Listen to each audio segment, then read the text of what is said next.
Hello my dear friend, welcome to education point online. So friend, कैसे हैं आप लोग? आई होप बहुत अच्छे होंगे। सो मेरे प्यारे बच्चों, फाइनली सेकेंड ईयर के पेपर कंप्लीट हो चुके हैं। अब सारे बच्चों का फोकस है मैथमेटिक्स 2 के लिए। देखो बेटा, एक बात आप समझना, थर्ड सेमेस्टर से ज्यादा जरूरी अभी आपका मैथमेटिक्स 2 का पेपर है। वो कैसे, ये बात आप समझिए। आज के वीडियो में मैं पूरा एक्सप्लेन आपको कर दूंगा। बेटा, जो प्लान बताऊंगा उसे आपको एग्जीक्यूट करना पड़ेगा, वरना अपन प्रॉब्लम में आ सकते हैं।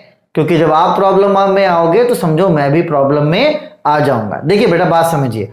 अभी हमारा मैथमेटिक्स 2 का पेपर है, ठीक है। चलिए, अभी हम लोग कहां पर हैं? अभी हम लोग थर्ड सेमेस्टर में।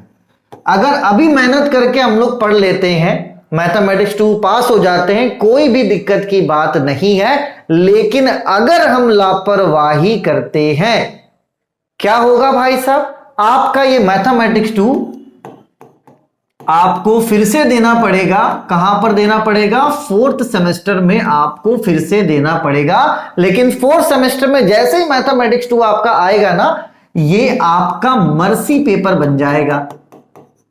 अब बहुत ऐसे बच्चे हैं जिनको नहीं पता होगा, तो मैं क्लियर कर दूं।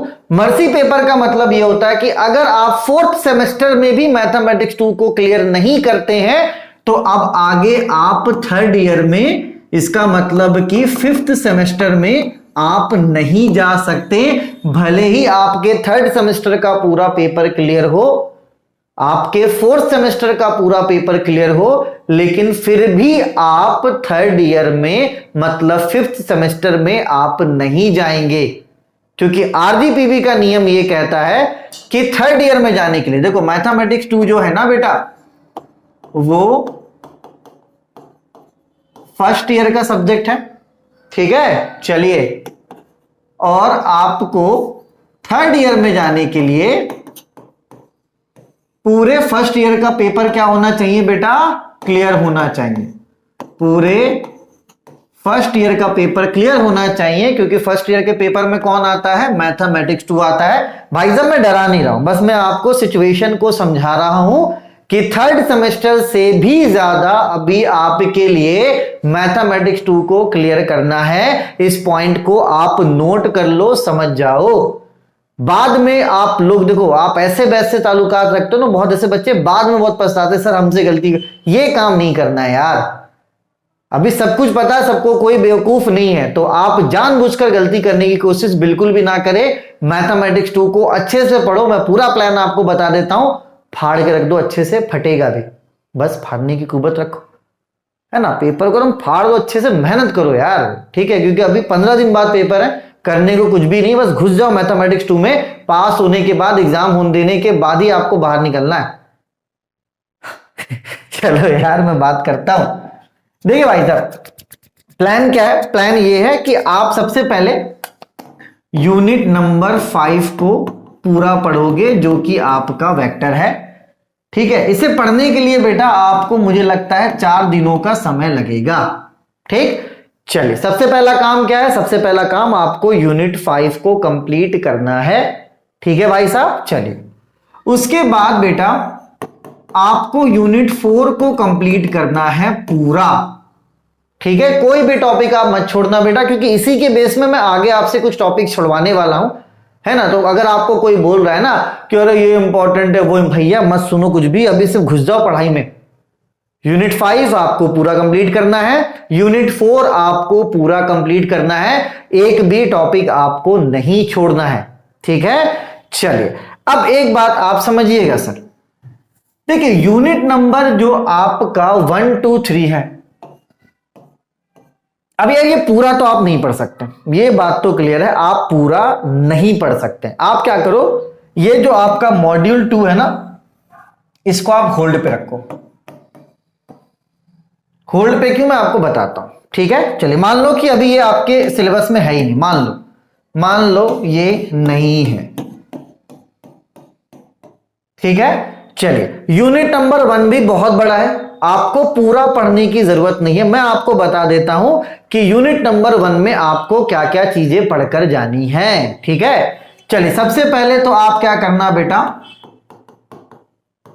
फर्स्ट ऑर्डर में, किसमें बेटा? फर्स्ट ऑर्डर में लीनियर में आपके क्या है, कुछ टॉपिक्स हैं, जैसे कि आपका सबसे पहले लीनियर वाला टॉपिक है, ठीक है, जिसको हम लोग क्या बोलते हैं, लेबनिज लीनियर भी बोलते हैं। लीनियर वाला टॉपिक है, इसको आप पढ़ो, ठीक है। बर्नौलिस पढ़ लो, ठीक है। बर्नौलिस पढ़ने के बाद क्या पढ़ लो बेटा, आप एग्जैक्ट पढ़ लो, ठीक है। तो एग्जैक्ट में अगर आपको दिक्कत हो ना, छोड़ दो। अभी एक बात समझो, अगर किसी टॉपिक में आपको दिक्कत हो रहा है, उसको आप कंप्लीटली छोड़ देना, कोई भी दिक्कत की बात नहीं है, ठीक है। चलिए, एग्जैक्ट पढ़ने के बाद आप क्या करना बेटा, सीधे कहां पर आ जाना, CFPI में, ठीक है। CFPI पढ़ने के बाद आपको कहां पर आ जाना है बेटा, CFPI पढ़ने के बाद आप आ जाइएगा होमोजीनियस पे, ठीक है। होमोजीनियस पढ़ने के बाद साइमल्टेनियसली इक्वेशन पे, ठीक है। तो यहां पर बेटा टॉपिक मैंने आपको क्लियर कर दिया। फर्स्ट ऑर्डर में आप लीनियर पढ़ लीजिए, बर्नौलिस पढ़ लीजिए, एग्जैक्ट पढ़ लीजिए, ठीक है। अगर आपको एग्जैक्ट में दिक्कत होता है तो उसे छोड़ दो, कोई दिक्कत की बात नहीं है। CFPI को अच्छे से पढ़ लेना, क्योंकि जब आप CFPI अच्छे से पढ़ लोगे ना, तो ये होमोजीनियस वाला टॉपिक भी आपसे आराम से हो जाएगा और साइमल्टेनियसली वाला टॉपिक भी आपसे आराम से हो जाएगा। कोई भी दिक्कत वाली बात यहां पर आपको नहीं है, ठीक है। लीनियर पढ़िए, बर्नौलिस पढ़िए, एग्जैक्ट पढ़िए, ठीक है। CFPI पढ़िए, होमोजीनियस पढ़िए, साइमल्टेनियसली पढ़िए। तो यहां पे नॉन लीनियर वाला पार्ट है ना, solution for x, y, p, q, ये आपको नहीं करना है, ठीक है भाई साहब। चलिए, उसके बाद आप क्या करना, उसके बाद आप मॉड्यूल नंबर 3 पर आ जाना, जो कि आपका पार्शियल डिफरेंशियल इक्वेशन है।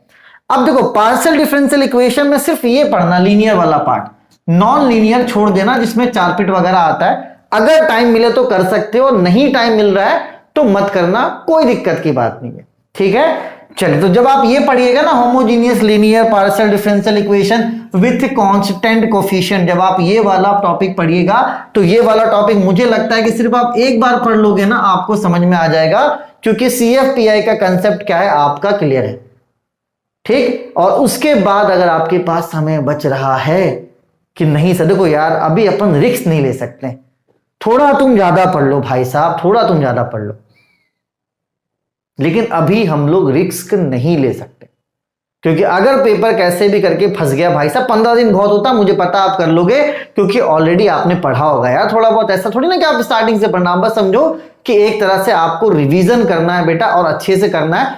8 की जगह 10 घंटा पढ़ लोगे तो फिलहाल अभी घस नहीं जाओगे, ठीक है। चलिए, और अगर आपके पास समय बचेगा तो सिर्फ यूनिट नंबर 2 में ये आपका जो वेरिएशन ऑफ पैरामीटर है ना, ये आप पढ़ लेना बस, इसके अलावा आपको कुछ भी नहीं करना है, ठीक है। तो जो बच्चा मेरा कोर्स लिया हुआ है, मैं उसको थोड़ा सा फोल्डर समझा देता हूं कि क्या क्या आपको पढ़ना है। देखिए, यूनिट नंबर 5 आप पूरा पढ़ोगे, यूनिट नंबर 4 आप पूरा पढ़ोगे, जो सीक्वेंस है उसी सीक्वेंस में बता रहा हूं, पहले 5 फिर आपका 4, फिर यूनिट नंबर 1 का पार्ट ए, यूनिट नंबर 1 का पार्ट बी, पार्ट सी आपको नहीं करना है, पूरा कंप्लीटली मैं काट दे रहा हूं, ठीक। यूनिट 2 का ये जो है ये भी आपको नहीं करना है, ठीक है। यूनिट 2 का ये भी आपको नहीं करना है। आपको फिर क्या करना है, पार्शियल डिफरेंशियल इक्वेशन करना, इजी है, ठीक है। और यहां पर भी आप चाहो तो जो नॉन लीनियर वाला टॉपिक है ना, उसको आप छोड़ देना, कोई दिक्कत की बात नहीं है, ठीक है। और इतना काटने के बाद अगर आपको लग रहा है कि नहीं बहुत ज्यादा कट जा रहा है, तो बस क्या करना, आप method of variation of parameter कर लेना, क्योंकि ये एक ऐसा टॉपिक है जो हर साल आता है, इस टॉपिक को मत छोड़ना भाई साहब, ठीक है। चलिए, तो again I am repeating the same thing, मैं आपको फिर से वही बताना चाह रहा हूं बेटा कि मैथमेटिक्स 2 को आपको हल्के में लेने की जरूरत नहीं है। एक बार मैं फिर से आपको बता देता हूं, ताकि आपके दिमाग में बैठ जाए कि आपको करना, क्योंकि जब प्लान आपके पास होगा ना, आप एग्जीक्यूट कर पाओगे। यूनिट 5, उसके बाद यूनिट नंबर 4, उसके बाद यूनिट नंबर 1, यहां पर जो नॉन लीनियर टॉपिक है वो आपको नहीं करना है। उसके बाद आपको करना है यूनिट नंबर 4, ठीक है, पीडीई, इसमें भी जो आपका नॉन लीनियर टॉपिक है वो आपको नहीं करना है। उसके अलावा यूनिट नंबर 2 में आप सिर्फ पढ़ के जाओ method of variation of parameter, ठीक है। अगर कोई बच्चा परेशान है, नहीं पढ़ा है बेटा, कोर्स आप ले सकते हो। कोर्स का फीस 799 अभी मैंने नहीं रखा है, जितने बच्चों का बैक वगैरह लगा था, तो कोर्स फीस अभी 500। भाई साहब 500 बचाने के चक्कर में, क्योंकि मैथमेटिक्स तो खुद से तो नहीं हो सकता, ये बात आप मान लो, क्योंकि मैं कभी खुलकर ऐसे बोलता नहीं हूं कोर्स लो पढ़ो ये वो नहीं। अभी भाई साहब आप ऐसे सिचुएशन में हो कि मेरा कोर्स आपके लिए अभी बहुत ज्यादा जरूरी हो गया। तो कोई ऐसा बच्चा जो कंफ्यूजन में है, उसे लग रहा कि यार मैं करूं ना करूं, भाई साहब आप कर लो। मैं कभी आपको कभी ऐसा फोर्स नहीं करूंगा कभी दूसरे में कि आप ये कोर्स लो ये कोर्स लो। ये आपका मतलब होगा कि आपको लेना है या नहीं लेना है। अभी फिलहाल सिचुएशन ऐसा है कि मैथमेटिक्स 2 को क्लियर करो यार, क्योंकि अगर ये फंसाना तो मर्सी में तो फिर ये फंसा के रख देगा, क्योंकि बहुत बड़ा सिलेबस है और आप डर जाओगे। और जब आप डर जाओगे तो समझो आप फंस जाओगे भाई साहब। तो वो वाला काम आपको नहीं करना है बेटा। यूनिट 5 करो, यूनिट 4 करो। 1 का नॉन लीनियर पूरा हटा दिया मैंने, ठीक। CFPI भी इजी, आराम से देखो वीडियोस को। यूनिट 4 में भी नॉन लीनियर हटा दो, सिर्फ लीनियर कर ले। इसमें लैग्रेंजेस आता है ना, मल्टीप्लायर, लैग्रेंजेस वाला मल्टीप्लायर कर लेना, ठीक है। और उसके बाद देखो लेक्चर नंबर 16 से है ना आपका ये शुरू हो जाता है होमोजीनियस वाला। तो लेक्चर नंबर 16, 17, 18, 19 एक एक बार देख लोगे, आपका काम बन जाएगा, क्योंकि ये इजी है, रिलेट करता है, ठीक है। तो भाई साहब इतना तो आपको पढ़कर जाना पड़ेगा, क्योंकि दूसरा कोई शॉर्टकट नहीं है। लिंक मैं डिस्क्रिप्शन में दे देता हूं डेमो लेक्चर्स का। डेमो लेक्चर्स आप पढ़िए, आपको अच्छा लगता है तो आप कोर्स ज्वाइन कर लेना। मैं ऐप का भी लिंक डिस्क्रिप्शन पे दे दे रहा हूं। लेकिन मेरे प्यारे बच्चों अच्छे से मेहनत कर लेना। 5 4 1 3, ठीक। 1 में क्या नहीं पढ़ना मैंने बता दिया, 3 में क्या नहीं पढ़ना ये भी मैंने बता दिया। और आपको यूनिट नंबर 2 में method of variation of parameter पढ़कर जाना है, क्योंकि एक ऐसा टॉपिक है जो हर साल एग्जाम में रिपीट होता है। देखो मैथमेटिक्स 2 टफ है भाई, आपको थोड़ा एफर्ट ज्यादा लगाना पड़ेगा, लगा लो हो जाएगा। किसी बच्चे को कोई भी घबराहट कोई भी तकलीफ हो, मुझे इस नंबर पे कॉल कर सकता है, ठीक है। मिस कॉल करके छोड़ देना, मैं आपको कॉल बैक जरूर करूंगा, कोई दिक्कत की बात नहीं। अगर मैं नहीं भी करूंगा भाई साहब तो आप एक बार और कर देना यार। लेकिन अभी फिलहाल मैथमेटिक्स 2 को किसी भी तरीके से निकालो, और ये किसी भी तरीके से नहीं, पढ़कर ही निकलेगा। परेशान हूं, इतनी बकबक बातें कर रहा हूं मैं आपसे, क्योंकि मुझे पता है ये क्या है। अभी क्लियर करो पेपर को, 3rd सेमेस्टर, ठीक है। आप लोगों का बहुत अच्छा गया है ना, उसकी खुशी अपन बाद में मनाएंगे। आज मैं TIT कॉलेज गया भी था, अच्छा रिस्पॉन्स है, सब कुछ बढ़िया सब कुछ बढ़िया सब कुछ बढ़िया। पढ़कर पेपर क्लियर कीजिए, ठीक है। यहां पर भी मैंने बता दिया है ना। जनरली मैं इतना आगे पीछे भौंकता नहीं, लेकिन मैं इस बार भौंक रहा हूं। ये फोल्डर है मेरा, क्या नहीं पढ़ना भाई साहब मैंने क्लियर कर दिया, आप इसको अच्छे से देख सकते हो। चले, अपने और अपनों का खूब ख्याल रखिए। और किसी भी तरह की दिक्कत है, आपको कोई चीज नहीं समझ में आया है, आप बेझिझक कॉल कर सकते हो, बिल्कुल भी घबराने वाली बात नहीं है। अपने और अपनों का खूब ख्याल रखिए। Take care, bye bye.